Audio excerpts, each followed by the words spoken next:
오늘 함께 은혜 나누실 말씀은 누가복음 10장 38절부터 42절까지 말씀. 오늘은 현대인의 성경 번역으로 같이 보겠습니다. 예수님의 일행이 예루살렘으로 가는 도중 어느 마을에 들어갔을 때 마르다라는 여자가 예수님을 자기 집에 모셔들었다. 그녀에게는 마리아라는 동생이 있었는데 주님 앞에 앉아 말씀을 듣고 있었다. 그러나 마르다는 여러 가지를 준비하느라고 마음이 산란하였다.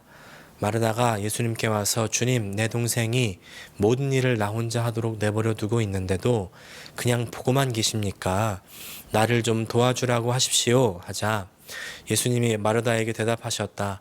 마르다야, 마르다야, 내가 많은 일로 염려하고 걱정하는구나. 그러나 꼭 필요한 것은 한 가지뿐이다. 마리아는 좋은 편을 택했으니 아무에게도 그것을 빼앗기지 않을 것이다. 아멘.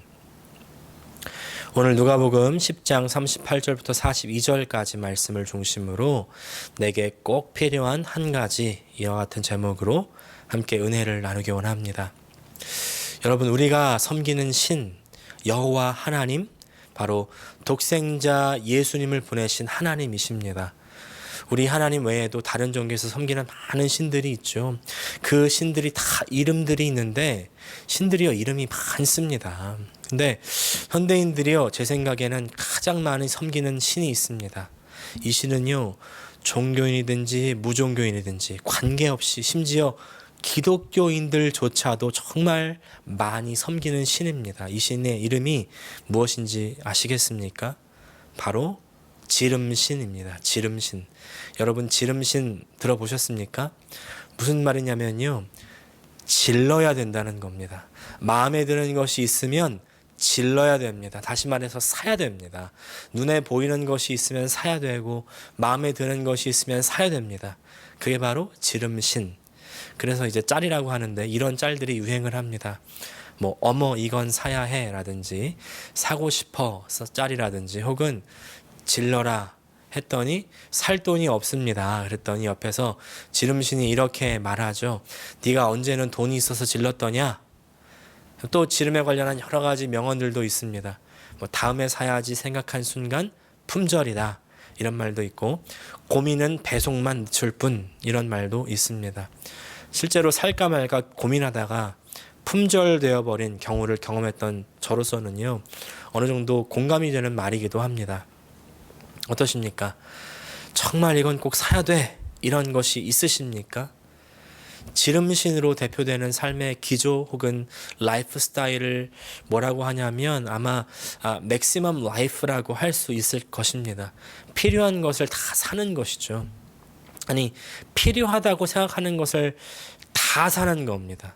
그리고 필요한 것뿐만 아니라 내가 원하는 것, 내가 가지고 싶은 그 모든 것들을 다 사는 것이죠. 근데 우리가 꼭 필요하다고 생각하고 사는 것 중에 정말로 필요한 건 얼마나 되실까요? 근데 이와는 반대로요, 그 반대의 라이프 스타일을 추구하는 사람들도 이미 많이 있죠. 맥시멈 라이프의 반대 바로 미니멀 라이프입니다. 미니멀 라이프는 단순한 이 생활 방식을 추구하는 그 라이프 스타일인데 심플 라이프, 단순한 삶과도 같은 의미로 볼 수가 있습니다. 이 미니멀 라이프를 추구하는 분들은요 이미 우리 현대인들은 쓸데없는 것을 너무나 많이 가지고 있고 소유의 노예가 되고 있다 이렇게 진단을 하고 있는 겁니다. 그래서 자발적으로 불필요한 물건 그리고 일까지 줄여서 본인이 가진 것에 만족하려고 하는 것입니다. 물건을 적게 소유하면서 생활이 단순해지고요. 나중에 마음과 생각이 정리되면서 오히려 삶이 더욱 풍요로워질 수 있다는 것입니다. 그런데 우리가 미니멀 라이프를 산다고 하면 다음과 같은 착각들을 할 수가 있다고 하는데요. 그 중에 대표적인 것으로 미니멀리스트는 자린고비가 아니라는 겁니다. 무조건 생활비를 안 쓴다고 미니멀 라이프를 사는 것이 아니고 삶의 질을 향상시킬 수 있다고 판단한다면 그것 때문에 더 지출을 할 수가 있다는 것이죠. 또 텅 빈 방에서 산다고 해서 미니멀 라이프가 아니라고 합니다. 예를 들어서 어떤 사람들은 이 미니멀 라이프를 한다고 해서 방에 의자도 없이 작은 탁자만 놓고 좌식 생활을 하게 된다고 생각하는데, 그렇게 될 때요, 척추 건강을 해칠 수도 있고, 그렇게 되면 오히려 이 건강이라는 가치를 해칠 수 있기 때문에 이 제대로 된 책상과 그리고 의자를 사용하는 것이 더 이 미니멀 라이프라는 정신에 부합할 수 있다는 것입니다. 이 미니멀 라이프 그리고 맥시멈 라이프에 대한 이야기를 듣고 있자면 우리 신앙생활과 너무나 똑같습니다. 신앙생활도 삶이기 때문에 이 삶에 관련된 이야기에 떼내어서 따로 생각할 수가 없는 것입니다. 신앙생활에도 맥시멈 라이프가 있고 미니멀 라이프가 있습니다. 신앙생활 하면서도 이것도 필요하고 저것도 필요하다고 생각하죠. 이것도 해야 되고 저것도 해야 된다고 생각합니다. 봉사도 해야 되고 헌금도 해야 되고 찬양도 해야 되고 할 게 너무나 많다고 생각을 합니다. 또 그런가 하면 어떤 분들은 신앙생활 하면서 이것도 하고 저것도 하고 세상에서도 하던 것들을 다 버리지 않고요, 함께 다 하고 싶은 사람들이 있습니다. 그러나 신앙생활을 잘하고 싶어하는 사람들은 이런 것 저런 것 다 내려놔야 됩니다.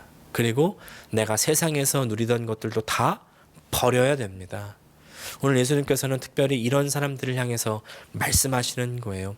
오늘 본문은 이미 많은 분들이 잘 아시는 나사로 그리고 마르다와 마리아의 집을 예수님께서 방문하시는 장면입니다.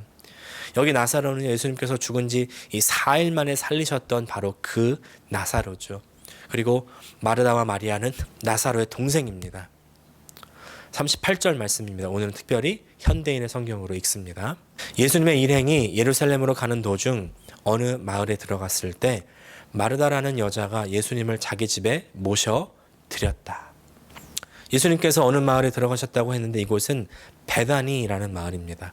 베다니 하면 가난한 자의 집이라는 뜻입니다. 그런데 가난한 자의 집이라는 뜻이 조금 무색할 정도로 이 나사로와 마르다, 마리아의 집은요, 기록을 보면 좀 부유했던 편인 것 같습니다. 우리가 이 사실을 어디서 알 수 있냐면 예수님께서 죽은 지 4일 된 이 나사로를 살리실 때 보니까 이제 이미 나사로가 죽어서 무덤에 묻혀 있습니다. 이미 아시는 것처럼 여기는 흙무덤이 아니고 동굴 무덤이죠. 돌 동굴 무덤. 그 안에 이제 시체를 안치했는데 이 말은 이미 장례식이 끝났다는 것입니다. 장례식이 끝나고 사람들이 와서 위문을 하는데 사람들이 많이 왔다고 합니다. 많은 유대인이 마르다와 마리아에게 그 오라비의 일로 위문하러 왔더니, 보통 좀 잘 살고 영향력이 있는 집의 장례식일수록 사람들이 많이 옵니다. 마르다와 마리아의 집이 그래도 가난하지는 않았을 것이다, 이렇게 예상을 할 수 있는 대목이죠. 그러나 돈이 있다고 다 예수님을 대접할 수 있는, 다른 사람들을 대접할 수 있는 그런 사람들은 아니죠. 이 사람들이 예수님을 돈이 있어서 대접한 것이 아니라 예수님을 사모했고 그리고 예수님에 대한 그런 열정이 있었기 때문에, 그래서 예수님을 대접하기를 아끼지 않았던 사람들이었던 것입니다. 그래서 이제 예수님께서 예루살렘에 들르실 때마다 이 집에서 자주 주무셨습니다.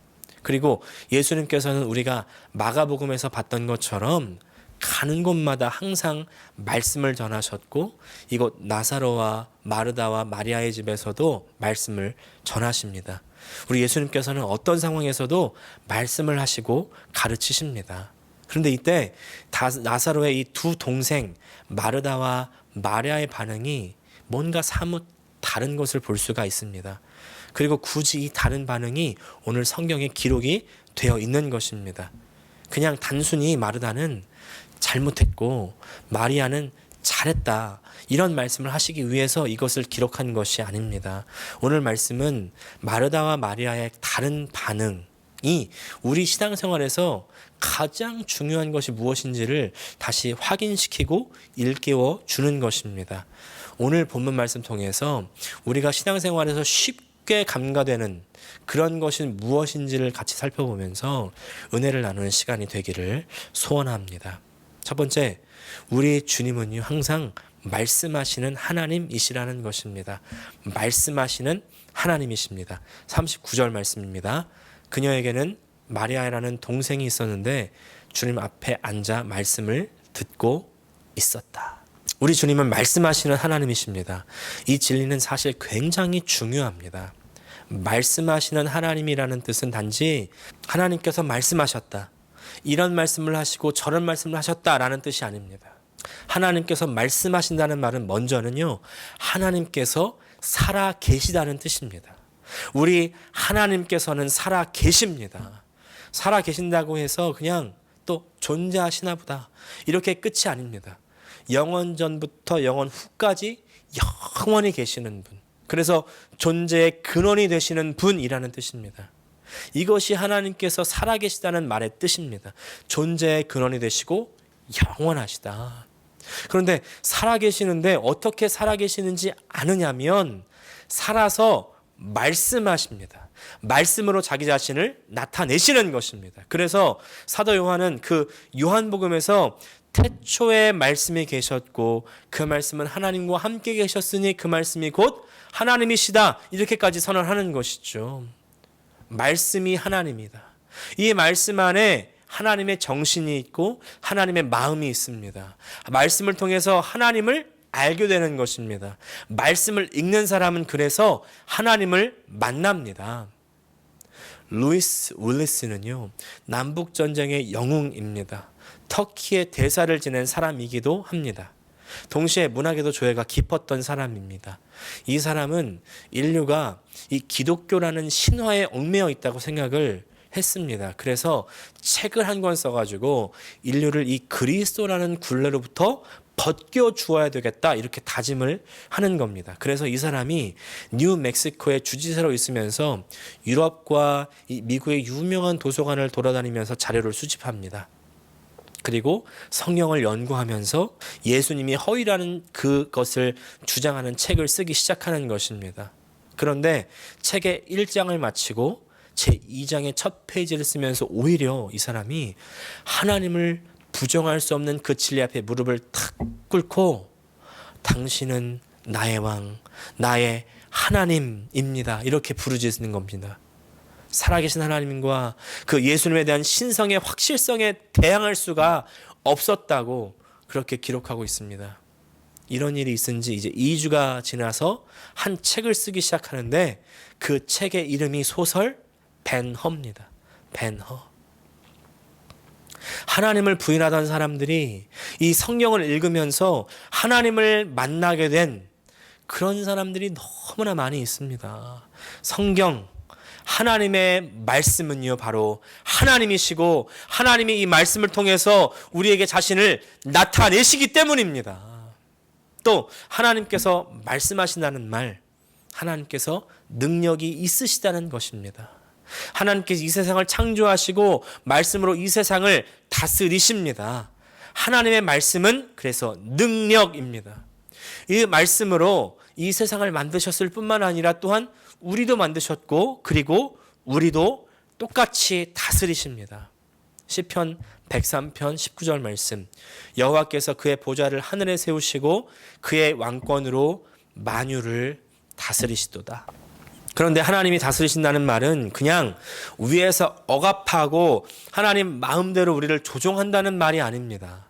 하나님께서 다스리신다는 말은요, 하나님께서 우리에게 생명을 주시고 은혜를 주시고 구원하신다는 뜻입니다.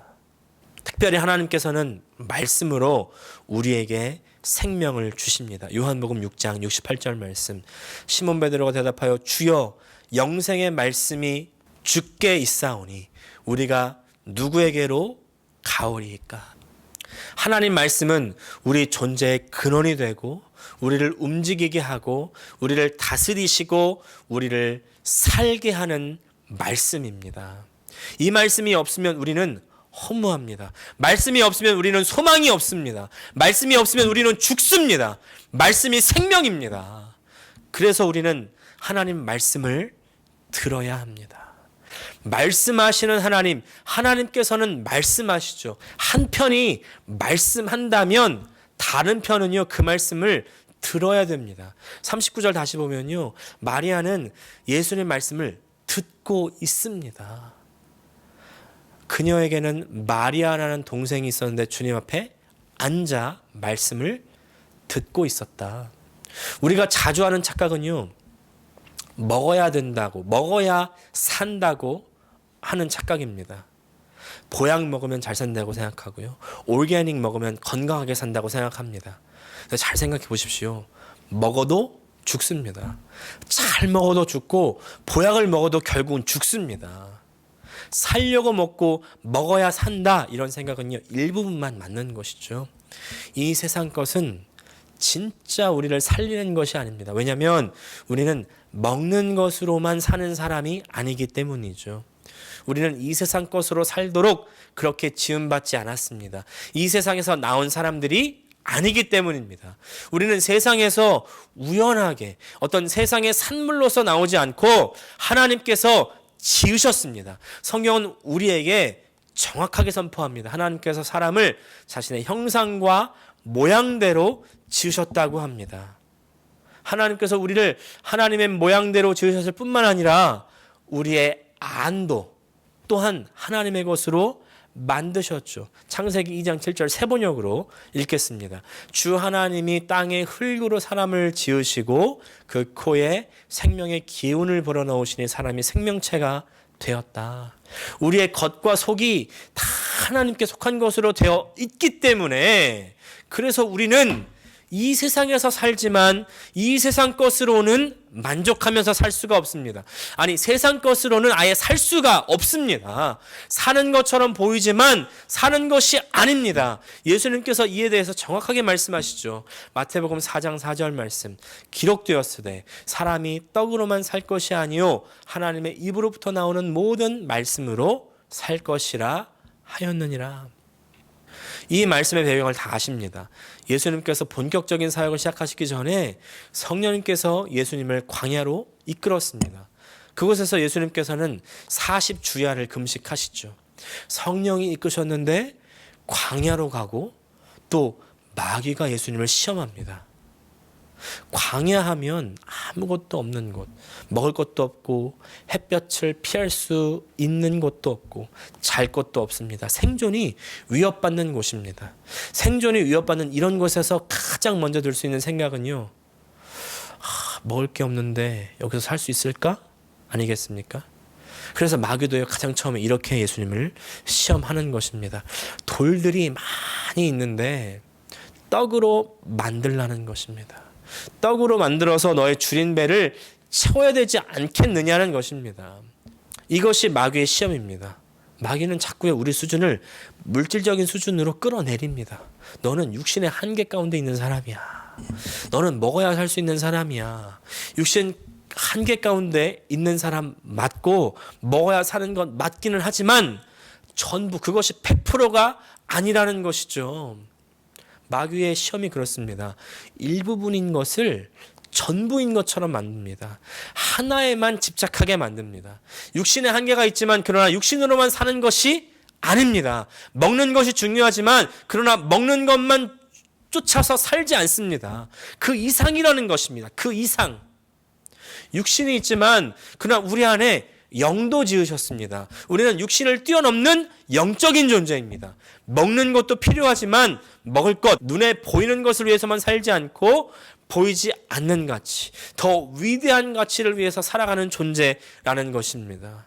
더 높은 가치는 하나님의 가치죠.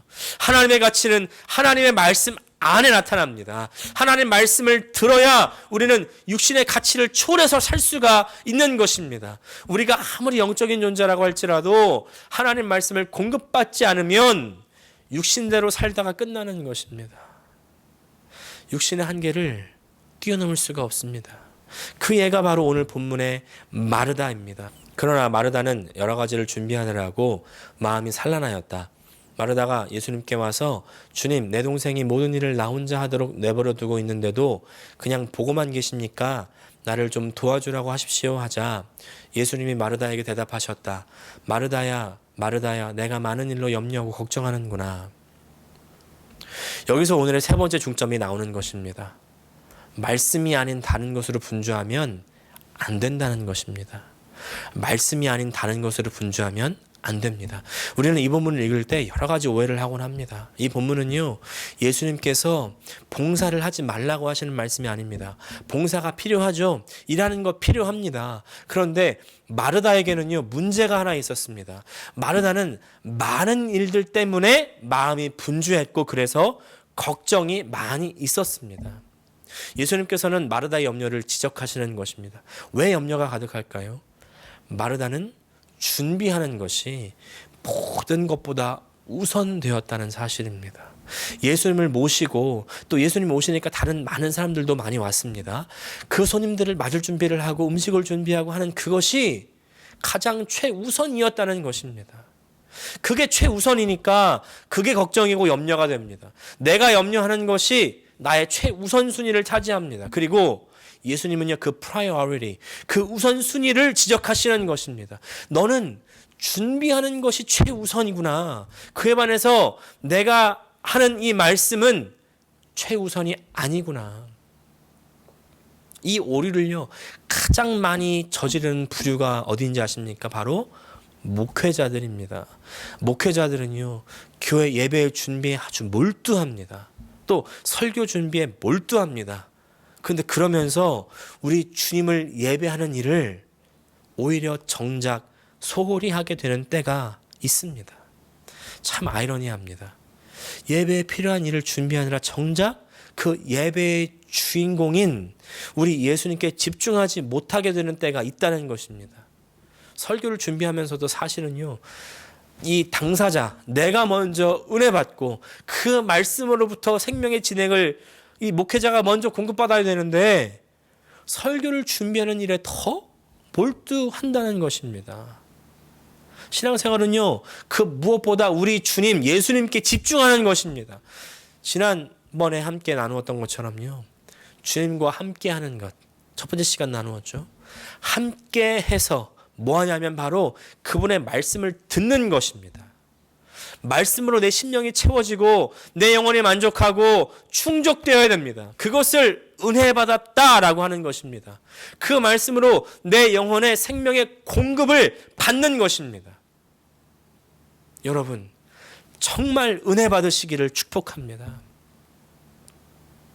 이제 마지막 이야기만 드리고 오늘 말씀을 마무리합니다.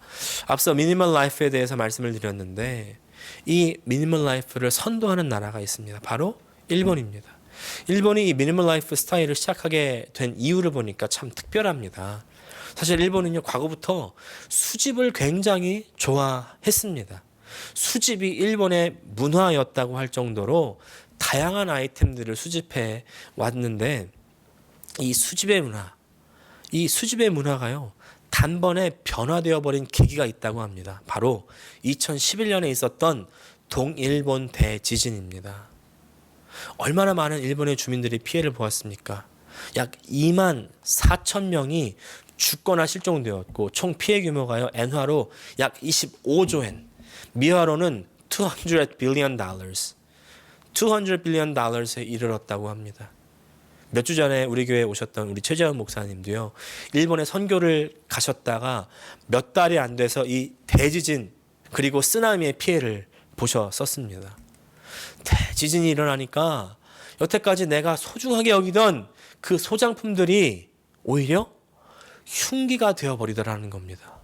내가 소유하고 있던 물건들 때문에 내가 오히려 지진이 일어나니까 다치게 되고 피해를 입게 되고 오히려 생존의 위협이 되더라는 것입니다.